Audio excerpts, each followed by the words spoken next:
one of the rising talents on the Australian cricket scene is here. And I can tell you, you may not know the name Gurinder Sandhu, but you will. He's going to be playing for the Sydney Thunder. Welcome, Gurinder. How are you? Thanks, Christian. Good, thanks. How are you? Good, mate. Fast bowler for the Thunder. Australian under-19 representative, did really well in that World Cup for the Aussies. How did you get to the Sydney Thunder? You're a local, aren't you? West Sydney? Yeah, Western Sydney, out in sort of towards Blacktown area. I just got there sort of playing through grade cricket last year. Did okay, I think 40 wickets or so in the grade cricket, and there was a mini bash, so almost like a second big bash sort of thing. It was an under 23s competition, and I did well in that. So from there, I think the selectors had a look around and they got me in. Right, so you're up with the likes of Chris Gale, Michael Clarke, and Matt Pryor, even from England's there, Martin Guptill. Are you in awe of these guys? Is it going to be difficult to, you know, try and be a teammate of them, or you just don't worry about that sort of stuff? Get in there. Probably try not to worry about it, but don't know how that's going to go. But of course, you know, playing with Chris Gale, all those guys, I'm just going to try and learn whatever I can from them. You know, being international T20 stars. Yeah, exactly.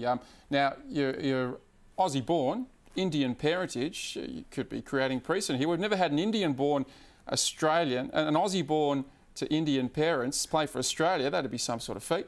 Yeah, I'm just trying to do my best, you know, just try and play at the top. Lucky I'm that sort of heritage, so yeah, hopefully it all goes well. If I get a game or two for Sydney Thunder, hopefully I can put my name up there. And 19 years of age, obviously a lot of potential in you, but what are you bowling at these days? What sort of Ks an hour? Have they clocked you? I think from the World Cup, there's one game where I saw it was 140.1, but not too sure that's correct or not, but I don't know. That's not bad, is it, for 19? Is there someone you've modelled your game on? Are we going to see you get to 150 plus like Brett Lee? Nah, I don't think so, to be honest. It would be good if I could, but I'm happy to be around the 135, 140, just sort of like swinging it both ways sort of thing. Right, and as far as the Thunder goes this year, what's the goal? Just to play a couple of games or cement your spot in the team?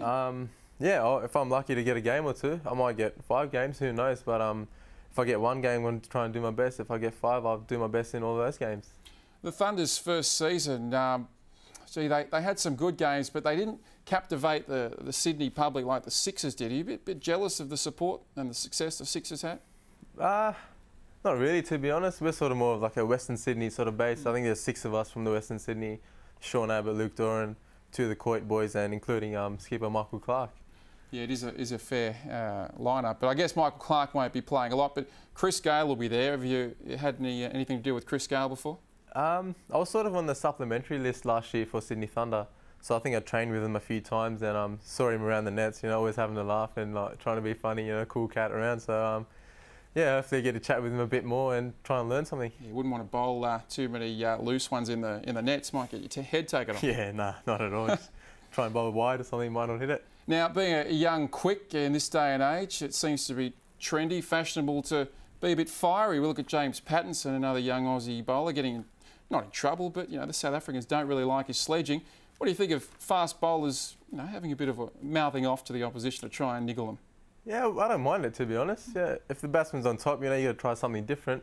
Maybe a few words might just get in their head, and they might play a loose shot or try and hit a 6 off a ball that you probably can't.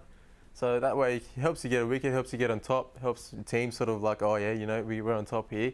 Helps the team sort of get up, and then that can give your opposition a bit sort of downheaded. Yeah, I guess the only problem comes criticism is when it crosses the line, but yeah, there is a certain line that if you don't cross, it can be helpful. Yeah, of course. You know, there's probably the racist line or whatever you want to call it. You can't go over that, obviously, but keep it below that, below the belt, as you want to say, and yeah, it should be all good. So you're a rookie contracted player with New South Wales.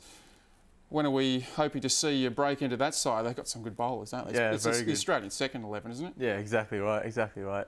I just do my best when I get out there on Saturdays for my local grade side, get a game for second 11 games for New South Wales, and just do my best and hopefully get a game here and there as well. All right, well, Gurinder Sandhu, thanks very much for your time. We're looking forward to seeing you in the Big Bash. Hopefully. Thanks, Christian.